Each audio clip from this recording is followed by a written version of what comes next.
Let's start off on your old stamping ground of Canberra, and it's just been a shambolic day for the Albanese government, hasn't it? Well, I think it's been a shambolic year for them, hasn't it, really? I mean, the thing with these emission standards was it was always going to end in tears because it was badly designed policy by their worst minister.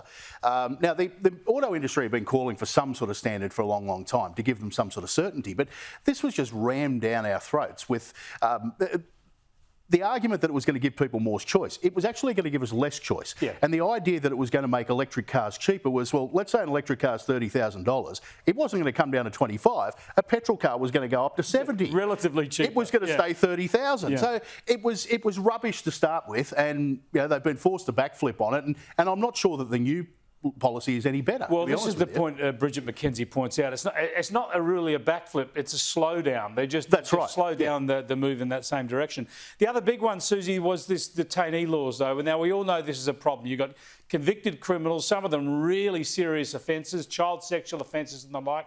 They're out on the streets. Warnings that with another court case, more could be released. Yet suddenly the government just springs legislation in crisis mode on the opposition, at first light this morning. This is not a way to deal with a national security matter.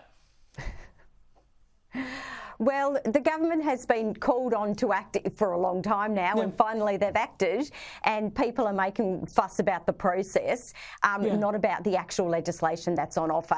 Because I think the actual legislation is pretty fair. It basically says that they want the power to put these people back in jail for 5 years, not indefinitely, but for 5 years, if they make it harder for them to be deported, i.e. if they refuse to apply for a passport or refuse to help find a second country that they can go to. So always what happens when someone thinks when an opposition thinks it's a good law, they complain about the process, and that's exactly what's happening here. Well, we'll see what the law, I agree with the intent of the law seems okay, but they weren't talking about this as recently as last week. They've sprung it on people now, and it is democracy. You've got to have a process. Laws need to be scrutinised before they're passed. It's not as if this issue hasn't been around for 6 months. This issue's been around for months. And they should have had a process, not for the sake of process, but to make sure it's done properly. Let's hope that they get some sort of scrutiny of this legislation tonight in that Senate committee hearing. But this law and order stuff is so fundamental. The youth crime crisis, especially in Queensland, is top of the political agenda. The opposition there under David Crisafulli have been talking about making legal changes. Now they've detailed those with a little bit more specificity, to use a Kevin Rudd word, but they've also released an ad campaign. Have a look. Break-ins, stolen cars, teens are running riot through our homes, our businesses, our lives.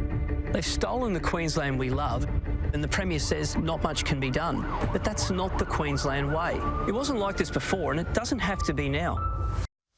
Wow, there you go. Now, this is a real issue of concern to a lot of people, Stephen, but that's pretty much an election ad. Well, it is, and they're in an election year, so let's face it, that's what this is all about. Absolutely. But this is going back to the last issue. This is a problem that's been around for years, not months, and government has failed to do anything about it. It's about time that somebody stepped up and said, we are now going to tackle this crisis. But ultimately, it's going to come down to the judiciary to actually do their job at the back end. So you can put all the legislation in place that you like, but you actually need the mechanisms to work behind you as well, and that's where these things always seem to fail down. Police do their job, judiciary lets everybody down, and in Queensland's case, it's not safe anymore. Yeah, Susie, put the electioneering to one side. The key aim of the coalition policy, or the LNP policy here, is to get rid of the prescription that detention is a last resort for juveniles. They've been saying that for a year or more, the Queensland opposition. So what's the betting that the Queensland government will actually go down that path before the election?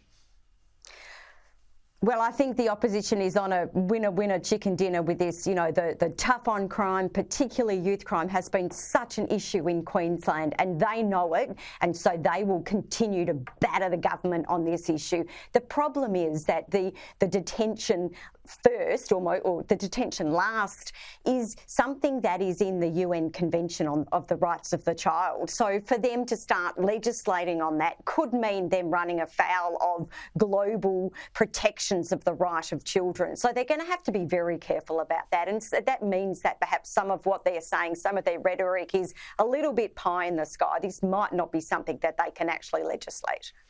All right, let's go to something that's close to my heart, especially as my kids get old enough, my younger kids get old enough to be affected by all this, and that is smartphones and the toxic impact they can have on kids. Here's a product manager from Meta talking about it. Over the last year, we have seen a flood of new information come out of Meta, out of Instagram, Facebook, detailing all the harms that Facebook knew about children, from sleep deprivation to distractedness during school to anxiety and depression.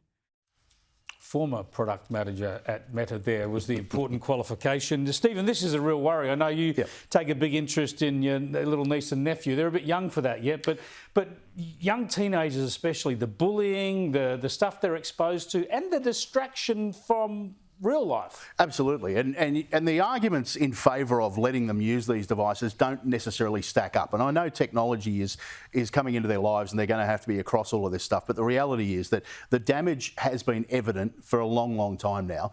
And it's time that we started to do something about it. I mean, I see it now. My niece watches YouTube videos of Bluey on her mum's old phone. So she's not on Facebook or any of those things. But once they get onto them, you can't get them off them. And, you know, I mean, when you get to that older stage where they are subject to the bullying and the mental health issues, and when you look at the raft of health issues that were being caused by this, it was outlined by that former product manager from Meta, you said, why are we even going down this thing? I had my first mobile phone when I was 21. Yeah, that's because they weren't invented, though. No. Well, they were. Yeah, I was probably nearly 30 by the first time I got one. But Susie, I'd love to get your perspective. You'd be focused on this as a mother and as a journalist. Well, just how serious a problem do you think it is?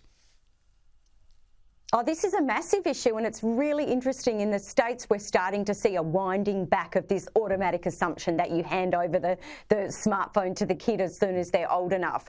And in the US, there's a campaign that says wait till 8. They're saying wait until year 8. In Australia, it's more like arrive at 5. As soon as they hit grade 5, that's when a lot of kids are getting phones. And my kids got phones in year 5. I mean, my old iPhone 4 or whatever it was, so that they could start independently travelling to school. So at a time when kids are wanting more independence, they get the mobile phone, it sort of opens up their world. But, you know, when we're not meant to be letting them get on social media till they're 13, so that's at least 2 or 3 years away from the time where they're getting the phones, and that's really the big issue. Yeah, and even that too young, I think, anyway. But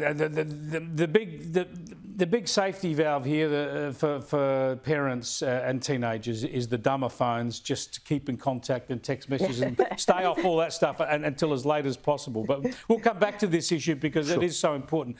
That's all the time we've got. Sorry, Stephen, to catch off there. Stephen Cenatiempo on the desk here with me. You can listen to him in Canberra on 2CC at breakfast. From next week, he'll be back in the chair next week.